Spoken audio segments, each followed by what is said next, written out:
Face ஒரு ஒரு அம்மா இன்னைக்கு நாங்க ஒரு 3 மாசத்துக்கு முன்னாடி ஒரு பிரிஸ்கிரிப்ஷன் எழுதி குடுத்துருந்தோம். இதெல்லாம் செய்யுங்கன்னு சொல்லி ஒரு சார்ட்டு. இங்க இருக்காங்க பாருங்க சப்ரி அப்பாயின்ட்மென்ட் இருக்கான்னு பாருங்க. இங்க இருந்தா இப்பவே பார்த்துடலாம்.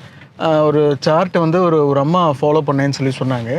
அந்த சார்ட் வந்து நான் எழுதி குடுத்தேன் சார்ட் இத ஃபாலோ பண்ணுங்கன்னு சொன்னேன். ஃபுல்லா பிம்பிள்ஸ் பயங்கர பிம்பிள்ஸ் டாட் டாட்டா இருந்துச்சு. ஃபுல்லா பஸ்ஸு இருந்துச்சு. அவங்களுக்கு வந்து நான் வந்து வெறும் ஆல்கலி ஃபுட் மட்டும் எழுதி குடுத்துருந்தேன். நெல்லிக்காய், காரம் வேண்டாம், மசாலா தொக்கு வேண்டாம், அவுட் சைட் ஃபுட் வேண்டாம். ஈவினிங் ஆனா ஆயிலி ஃபுட்ஸ கம்மி பண்ணுங்க. ஈவினிங் ஆனா 5 மணிக்கு மேல சாப்பிட வேண்டாம். தண்ணி நெறைய குடிங்க. அ எ இன்னும் உப்பு, சர்க்கரை கம்மி பண்ணுங்க. அதான் மெயினா அந்த பிரியாணி அந்த மாதிரியான ஐட்டம்லாம் கொஞ்சம் கம்மி பண்ணுங்கன்னு சொல்லிட்டு ஒரு சார்ட் லிஸ்ட்டா குடுத்துருந்தோம். 3 மாசத்துல எந்த கிரீமும் வெளியில போடாம, எந்த இதுவும் ஸ்ட்ரெஸ் கம்மி பண்ண சொல்லி ஒரு சார்ட் குடுத்துருந்தேன். சார் ஸ்ட்ரிக்ட்டா செய்றேன். இதனால ஒண்ணும் அப்போ பொண்ணு பார்த்துட்டு மாப்பிள பார்த்துட்டு இருந்தாங்க. ரொம்ப அஃபெக்ட் ஆகுது. எனக்கு செல்ஃப் கான்ஃபிடன்ஸே இல்ல அப்படி இப்படின்னு சொல்லி புலம்பிட்டு இருந்தாங்க. அப்புறம் இப்ப பார்த்தா பயங்கர கிளீன். நான் கேட்டேன் அவங்ககிட்ட இப்போ வந்தாங்க. சரி அப்படின்னு சொன்னோனே நான் பார்த்தேன் நீங்க தானே ஒரு நாள் வந்துட்டு போனாங்க. சட்ட ஞாபகம் இல்ல.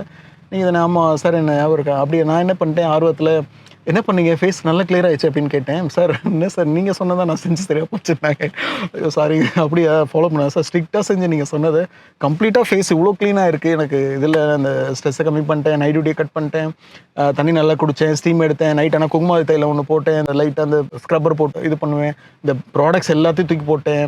அப்படின்னு சொல்லி ஒரு ஒரு நான் அப்படியே ஒரு குடுத்துருந்தேன் அவங்கள்ட்ட. அந்த கேரட் எடுங்க, ஆல்கலி ஃபுட்ஸ் எல்லாம் எழுதி குடுத்தேன். அப்படியே கிளியரா ஃபாலோ பண்ணாங்க. இந்த ஆல்கலி வாட்டர் சொன்னேன் ஒண்ணு கன்டென்ட். ஃபேஸ் ஸ்டீம் எப்போ எடுக்கணும்? அது ஒரு சார்ட் சூப்பரா ஆயிட்டாங்க அந்த ஃபேஸ் ஃபுல்லா. நான் என்ன சொல்றேன்னா லைஃப் ஸ்டைல் ரொட்டீன் எல்லாம் இப்படி வச்சுட்டு எனக்கு ஃபேஸ் மட்டும் கிளீன் ஆகணும்னு சொல்லிட்டு ப்ராடக்ட்ஸ் எக்கச்சக்கமா வாங்கி போட்டு பயங்கரமா அதை அடைச்சு அதில் மேக்கப் போட்டு அது பண்ணி பிரயோஜனம் இல்லை. So take care of your routine. அந்த 3 மந்த்ஸ் அந்த லைவ் எக்ஸாம்பிள் அந்த நான் அந்த அந்த மேடம் அப்படி ஒரு கான்ஃபிடன்ஸ் அப்படி எனக்கு பயங்கர ஃபேஸ் டிஃபரன்ஸ். ஐ திங்க் இவ்வளோ நல்லா இருக்குமா நானே ட்ரை பண்ண மாட்டேன். அப்பப்போ ஏதாவது பிரியாணிலாம் கிடைச்சா சாப்பிட்றது. நான்வெஜ் விட்டேன் இப்போ கொஞ்ச நாளா. அப்பப்போ கிடைச்சா நம்மளே சாப்பிட்டது கண்ட்ரோல் பண்ண முடியல. நைட் ஏதாவது வெளியில போகிறோம் எல்லாம் ஒரு ஒரு ஒரு குரூப்பாக இருக்கும். ரொம்ப லாங்கில் போகிறோம். ஒரு ஒரு ஒரு இருக்கும் வெளியில லாங்கில் போனோம். அன்றைக்கி ஒரு நாள் வெளியில் பொள்ளாச்சி போயிட்டு இருக்கும்போது திடீர்னு ஒரு நாள் சாப்பிட்டேன். இறங்கி போது 10 ஆயிடுச்சு. பசி தாங்கல சரி பார்த்துக்கலாம் அப்படின்னு உட்காந்து பிரியாணி தான் சாப்பிட்டேன் நைட்டு. ஸோ அந்த மாதிரி நான் என்ன சொல்கிறேன்னா ஒரு அந்த டைமில் டெம்பரரி கண்ட்ரோல் ஸ்ட்ரிக்டாக உங்களால் இருக்க முடிஞ்சால் கண்டிப்பாக ரிசல்ட்ஸ் வந்து தாராளமாக எதிர்பார்க்கலான்றதுக்கு ஒரு லைவ் எக்ஸாம்பிள் இவங்க. தேங்க்யூ.